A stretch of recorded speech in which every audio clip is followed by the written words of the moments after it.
welcome back to Hacksperience bareng gue Farhan. Kita masih bahas tentang pengetahuan umum seputar e-liquid. Nah, kalau di part 1 itu kita ngebahas tentang kandungan umum e-liquid. Di part 2 ini gue pengen bahas lebih dalam lagi nih, yaitu tentang perbedaan freebase dan saltnik, juga seputar pernikotinan.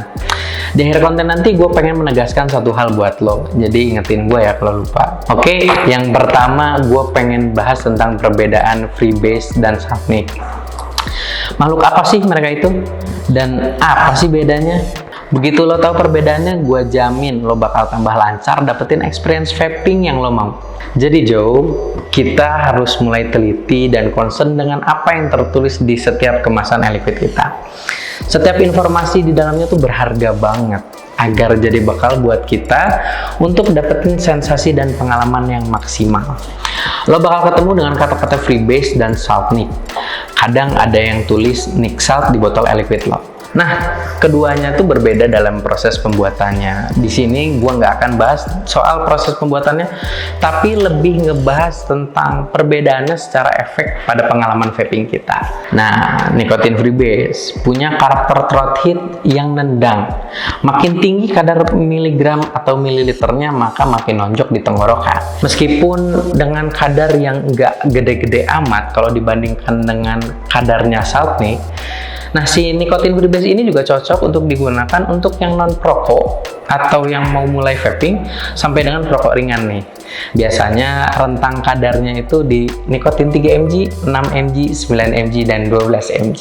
Freebase membutuhkan daya pembakaran yang cukup besar sehingga cocoknya dinikmati di device berpower besar alias mod system. Di device yang tepat, semua komposisi e-liquid ini keluar semua tuh, mulai dari rasanya, uapnya, cloudnya, sampai dengan throat heatnya.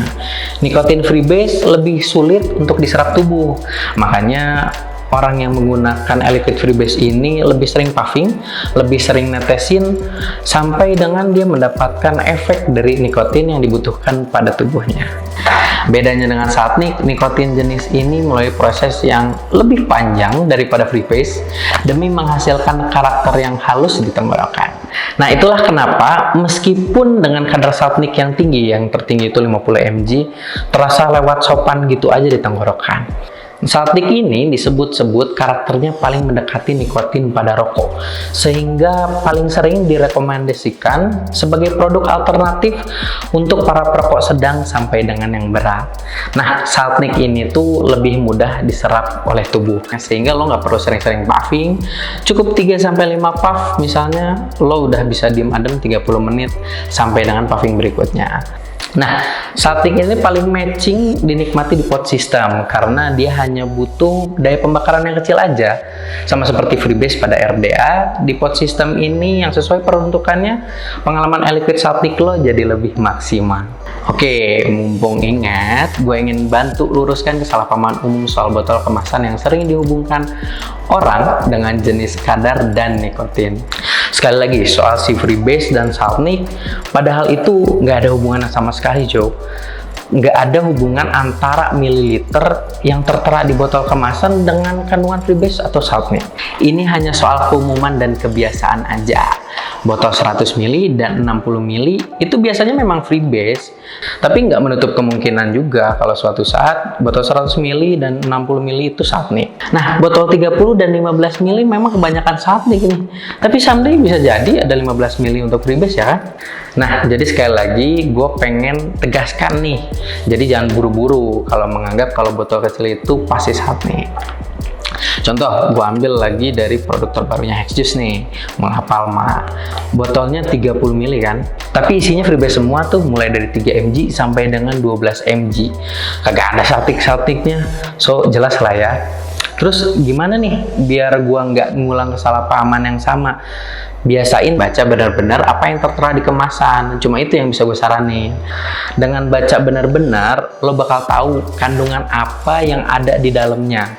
Nggak asal termakan ini itu, atau isu yang enggak lah, kan kita generasi anti hoax ya kan. Nah, ada yang menarik nih. freebase yang sering bikin orang ngira itu saat nih karena lihat komposisi VG-PG yang nggak biasa nih, yaitu 50:50. Di sini gue pengen meluruskan lagi ya, jangan sampai lo ikutan salah paham.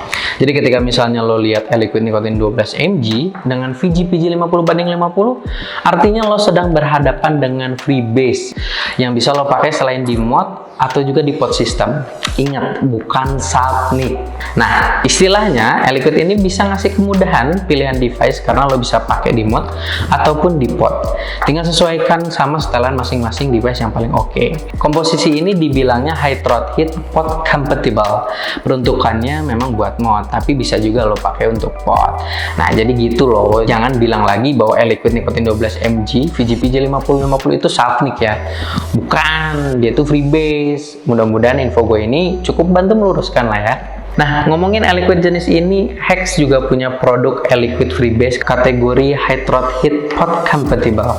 Namanya TSTY. Kita sering sebut Tasty.